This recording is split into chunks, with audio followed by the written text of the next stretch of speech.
بسم اللہ الرحمن الرحیم۔ ابلیس کی رائے۔ برادران یوسف نے پھر ایک روز مجلس شوریہ منعقد کی اور پھر وہ غم یوسف مخلصی حاصل کرنے کے لیے تجاویز تدابیر کرنے بیٹھے۔ کسی نے کچھ کہا اور کسی نے کچھ، کہ اتنے میں ایک بزرگ صورت اور نورانی چہرہ مرد اجنبی سامنے آیا اور اپنے مخلصانہ صورت لے کر وہ ان کے پاس آ کر بیٹھ گیا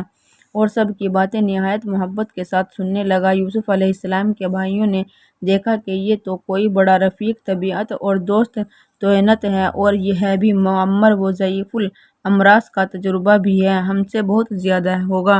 اور اس کی عقل بھی ہم سے بہت بڑی ہوگی۔ معلوم ہوتی ہے ضرور اس کے سامنے اپنے درد کی کہانی بیان کرنی چاہیے اور ضرور اس سے مشورہ لینا چاہیے، کہ اتنے میں اس حسین صورت و لعین سیرت نے خود ہی محبت و الفت بھرے لفظوں میں ان سے دریافت کیا کہ اے فرزندان اسرائیل، تمہارے نورانی چہرے مغموم اور متفکر نظر آتے ہیں، جس سے میرے دل میں درد پیدا ہوتا ہے اور مجھے پاکیزہ صورتوں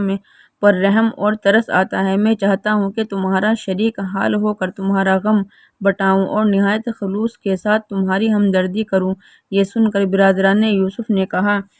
چنانچہ اے بزرگ، اس سے پہلے ہم نے اس کے متعلق یہ مشورہ کیا تھا کہ سیر و شکار کے بہانے جنگل میں لے جا کر کنویں میں ڈال دیں اور خود روتے پیٹتے آ کر والد صاحب سے کہہ دیں کہ یوسف کو بھیڑیا کھا گیا۔ مگر جب ہم نے والد سے عرض کیا کہ آپ یوسف کو سیر و شکار کے لیے ہمارے ساتھ بھیج دیں، تو انہوں نے ہمارے ساتھ بھیجنے سے صاف انکار کیا۔ خدا نے ہم پر بھروسہ نہ کیا کہ یا صرف اپنی مفارقت کے سبب نہیں بھیجا۔ بہرحال اب ہم حیران ہیں کہ کیا کریں اور کیا نہ کریں، کوئی صورت نظر نہیں آتی۔ یہ سن کر پرانا پاپی ابلیس لعین بولا کہ اے میرے پیارو، مشورہ تمہارا بہت عمدہ اور قابل تحسین تھا اور بہت اچھی رائے تم نے قائم کی تھی، مگر اس رائے کو عملی شکل میں لانے کا ابھی وقت نہیں آیا تھا۔ اور یعقوب علیہ السلام اپنے نورین کو اس موقع پر تمہارے ساتھ سیر و شکار کے لیے جنگل میں کبھی نہیں بھیج سکتے تھے، کیونکہ آج کل گرمی کا موسم ہے، جنگلوں میں سوائے دھوپ اور ریت کے اور رکھا ہی کیا ہے، اور فی الحقیقت جنگل میں کچھ آج کل سیر و تماشا نہیں بلکہ سراسر تکلیف ہی تکلیف کا سامنا ہے۔ بس اے میرے پیارے دوستو، میں جس طرح کہوں اس پر عمل کرو تو قطعی تم اپنے مدعی میں کامیاب ہو کر رہو گے۔ اور کیا یاد کرو گے کہ کوئی پرانا رفیق ملا تھا اور اس نے ہمیں کوئی کام کا مشورہ دیا تھا۔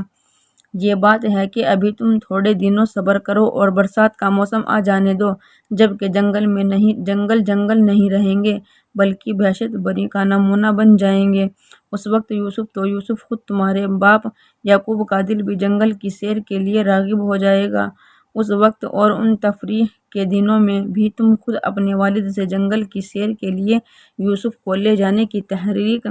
نہ کرنا، بلکہ جنگل کی کیفیات اور عجائبات پر علیحدگی میں یوسف کو مائل کرنا اور انہیں شوق دلانا۔ بچہ ہے، مائل ہو جائے گا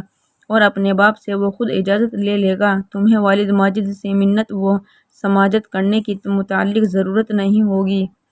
ابلیس کا مشورہ سنتے ہی سب باغ ہو گئے اور یوسف کا سارا رنج و غم دلوں سے جاتا رہا، کیونکہ ایک یقینی موثر مشورہ ہاتھ آ گیا اور کمان پر وہ تیر چڑھ گیا جو خطا کرنے والا نہیں ہو سکتا۔ القصہ، اس پرانے پاپی کی سب نے مل کر بہت تعریف و خوبی بیان کی اور دل سے اس کے شکر گزار ہوئے اور سب سے سہانے وقت کے منتظر رہے، جس کے لیے تمام بنی نوع انسان کی آنکھیں لگی رہتی ہیں، غرضے کہ وہ وقت آیا جب برادران یوسف علیہ السلام نے دیکھا کہ اب نہایت لطف و بہار کے دن آ گئے ہیں اور صحرا ہی صحرا نہیں رہے ہیں بلکہ بہشت بری کا نمونہ بن رہے ہیں، تو ایک روز سب جمع ہوئے اور آپس میں